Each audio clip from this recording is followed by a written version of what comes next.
नमस्कार। आप सभी को यूपीपीएससी एग्जाम से जुड़ी हुई एक बहुत कम समय में जानकारी देनी है, क्योंकि आप जानते हैं आपका प्रीलिम्स का पेपर जो है इसी के बिहाफ पर कट ऑफ आपकी लगती है।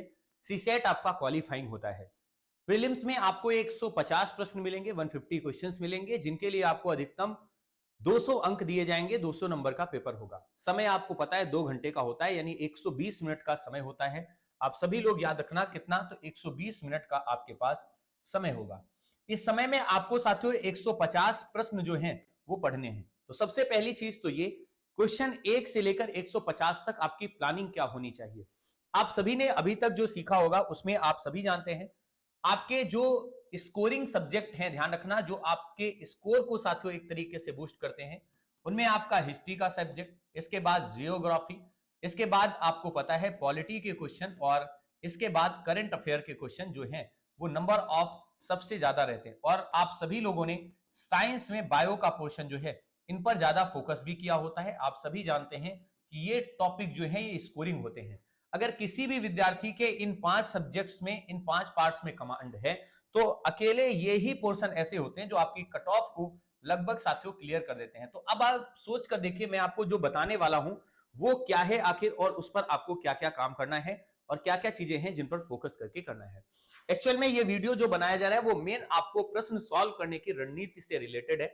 इसमें आपको पिछली कटाफ से दिखाया जाएगा कि कैसे आप अपने एग्जाम को बहुत अच्छे से क्रैक कर सकते हो। तो सबसे पहली और जरूरी चीज ये है कि प्रश्न की रणनीति क्या होनी चाहिए। आपने मान लीजिए 10 प्रश्न पढ़े, एक एवरेज है 1 2 3 4 5 6 7 8 9 और 10, ये 10 क्वेश्चन आपने पढ़े। पहला क्वेश्चन मान लीजिए आपको आ गया और आपने इसका आंसर देख करके ही पढ़ लिया, और तुरंत ही साथियों सबसे पहले इसकी ओमार को आप फिल कर दीजिए। बिल्कुल लेट मत करिए। जो काम लेट के लिए छोड़ दिया जाता है लास्ट में, उसके लिए साथियों टाइम बिल्कुल नहीं बचता है। देन सेकंड आपने पढ़ा, आपने आंसर देखा, गोला भर दिया। अगर आपको लग रहा है गोला साथ साथ भरने में डिस्टर्बेंट है, तो ऐसे 10 क्वेश्चन का आप चुनाव कर लीजिए। मान लीजिए इसका भी आंसर आपको आ रहा था, चौथे वाले का क्वेश्चन का आंसर आपको नहीं पता था, पांचवे का भी नहीं पता था, छठा मान लीजिए फिर से आपको लगा, लेकिन वो भी आपका डाउट में पड़ा हुआ है, अभी आप कंफर्म नहीं है। सेवेंथ मान लो आपने इसका आंसर जो है आता है, एट्थ का आंसर भी आता है, नाइन फिर से आपका मान लो डाउट में पड़ा हुआ है, और 10 का आंसर आपको नहीं आता। ये 3 घटनाएं होती हैं, या तो आता है या डाउट में होता है या नहीं आता है। यही 3 आपके पेपर में होंगी चीजें। अब इसके लिए आप क्या करें, सबसे पहले मान लीजिए आपने साथियों इन 10 क्वेश्चनों में 5 क्वेश्चन जो हैं, वो 5 प्रश्न जो हैं वो साथियों क्या कर लिए, सॉल्व कर लिए। अब इन 10 प्रश्नों में 5 के आपको आंसर, ये जो ब्लू डार्क गोले में है, ये आपको साथियों पता है, ये 5 आपको पता है, इनके आपने प्रश्नों के आंसर भर लिए। इसके बाद फिर आप 11 नंबर से लेकर 20 ऐसे करते करते आप पेपर को सबसे पहले ब्रीफ में एक बार 150 प्रश्नों को अच्छे से एनालिसिस कर लीजिए। 1 से लेकर 150 तक के प्रश्नों की ये रणनीति है, आप ध्यान रखना। जब आप पहली बार ऐसा करेंगे तो मान लीजिए आपने साथियों 80 प्रश्न जो है वो कर लिए। अब जरा देखो, आपने 80 प्रश्न करे, अगर आपको 80 के 80 प्रश्नों को गोला भरने के लिए दिया जाए तो कम से कम 10 से 12 मिनट आपका ये गोला भरने में आपके ले लेंगे, अगर आपने प्रैक्टिस गोला भरने की, ओमार भरने की नहीं की है तो साथियों इस 10-12 मिनट के समय को आप एडजस्ट करते हुए चलें, क्योंकि आप जानते हैं लास्ट टाइम आप बिल्कुल एकदम फिर स्पीड से चलने लगते हैं। जब आप काम बहुत तेजी से कोई करते हैं तो वो काम गड़बड़ होता है। उसमें जो आने वाले क्वेश्चन है, जो माइंड जिन पर चल सकता था उन पर भी नहीं चल पा रहा, क्योंकि आपका 50% दिमाग जो है गोला भरने पे ढका हुआ है कि भाई अभी तो गोले भी भरने। और ये सबके साथ होता है। पहले ही क्वेश्चन से आप अपनी स्पीड मेंटेन करके चलिए। हर एक प्रश्न के लिए आपको मैक्सिमम साथियों लगभग 45 सेकंड का समय मिल रहा है, तो ये सोचकर समझो 1 मिनट से भी कम का समय है आपके पास। 150 क्वेश्चन है, 1 मिनट से कम का समय है। अब आपको मैनेज करना है कि कैसे करना है। तो इस एवरेज को आप मेंटेन करके चलना है। पढ़ना तो 150 प्रश्नों को, हो सकता है 150वां ही आपको आ रहा हो और उसके पहले 1-2 क्वेश्चन ना आ रहे हो, तो क्या ऐसा तो नहीं? कई बार ऐसा होता है, स्टूडेंट बाद में बताते हैं कि सर हमने तो 120-25 के बाद क्वेश्चन ही नहीं पढ़े, जबकि 120 के बाद लगभग ऐसे 20 क्वेश्चन थे जो हमें आते थे। आप सोचो 29 में 20। एग्जामिनर क्या करता है, पेपर के लास्ट के क्वेश्चंस जो होते हैं, कई बार ऐसा होता है कि वो कठिन रख देता है। जो आप पहले कर रहे हो उसमें आपने टाइम वेस्ट कर दिया तो लास्ट तक पहुंचोगे ही नहीं। तो सबसे पहली एग्जाम स्ट्रेटजी, पेपर में आप पेपर जब देने जाएंगे तो इस सीक्वेंस में आप 10-10 के बंच पे आप क्वेश्चन भरेंगे। पहली शर्त आपके लिए ये है। एग्जाम से रिलेटेड जो रणनीति है उसमें साथियों आपको पहली ये करनी है। दूसरी, आप सभी लोग जैसे ही साथियों लगभग 110 के करीब क्वेश्चन कर ले, ध्यान से समझ लें, 110 क्वेश्चन कर लें। याद रखना, प्री क्लियर करने जा रहे हो आप, प्री में टॉप करने से भी कोई फायदा नहीं, उसका मार्क्स तो जुड़ने नहीं रहे।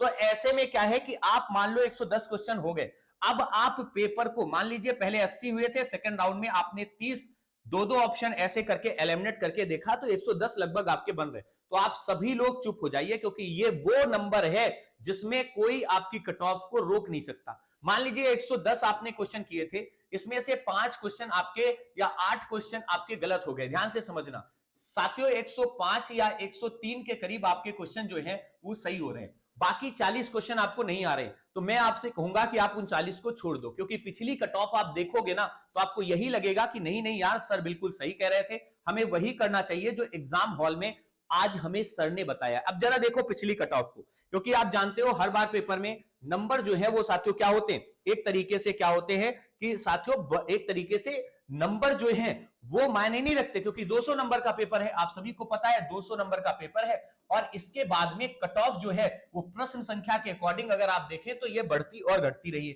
जैसे कि मैं आपको बताऊं 2018 में जब माइनस मार्किंग यानी निगेटिव मार्किंग जब आई थी, तो उसके बाद से साथियों कट ऑफ में क्या हुआ, बहुत ज्यादा चेंजमेंट आए। 126 जिसके अंक थे, और इसके अगर प्रश्न आप देखो तो लगभग वही 95 के करीब क्वेश्चन जो है सही होने चाहिए थे।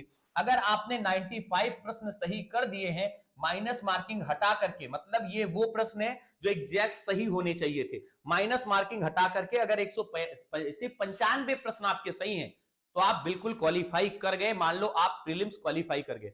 126 इसके बाद कट ऑफ जो है वो लगातार 4 सालों तक गिरती चली गई। 2019 में सिर्फ 117 प्रश्न जिसके सही थे उसका कट ऑफ क्लियर हो गया। इस अकॉर्डिंग अगर आप देखें तो लगभग आपके अगर 88 प्रश्न सही हो रहे थे तो आपका कट ऑफ क्लियर था। इसी तरीके से 110 प्रश्न जिसके सही, इसका मतलब है लगभग इसने साथियों 100 वही मात्र आपके 86-87 के बीच में अगर आपके प्रश्न सही हैं तो आपकी ये कट ऑफ जो है वो लगभग क्लियर हो गई। अब देखो ये प्रश्न हैं, ये इतने आपको करने हैं। अब इसके बाद 110 वाले के लिए भी सेम ऐसे ही लगभग 100 आपके 86-87 क्वेश्चन अगर सही है तो आपका क्लियर हो जाएगा कट ऑफ, आपको कोई रोक नहीं सकता। अगर प्रश्न संख्या के अकॉर्डिंग देखें तो ये यानी 85 के प्लस में आपको लगेगा कि ये पिछले 3 मतलब जो एग्जाम हुए वो 85 के लगभग प्लस में, आप इसको भी जोड़ सकते हो इसमें। 2023 में कट ऑफ जो है थोड़ा सा हाई गई, लेकिन जिस बच्चे के लगभग 95 से 96 के बीच में, 94 से लेकर 96 के बीच में नंबर रहे, उसका लगभग साथियों प्रीलिम्स जो है वो क्लियर हो गया। तो ये एक बहुत बड़ा मतलब चांस है।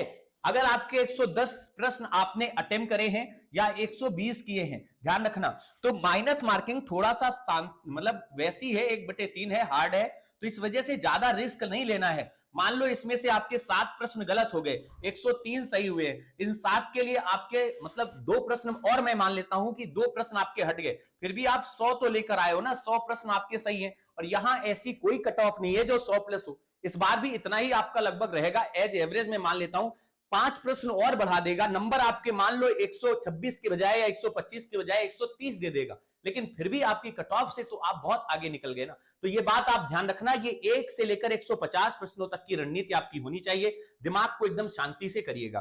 फिर इसके बाद आप पेपर को अच्छे से सॉल्व करने जा रहे हैं तो स्ट्रेटजी को फॉलो करिएगा। सबसे पहले पेपर को अच्छे से रीड करिएगा, जो भी क्वेश्चन पढ़े इधर उधर चक्कर मकर नहीं, बिल्कुल पेपर को पढ़िए। दूसरा, टाइम को मैनेज करना है, ये सबसे बड़ी जरूरी शर्त है।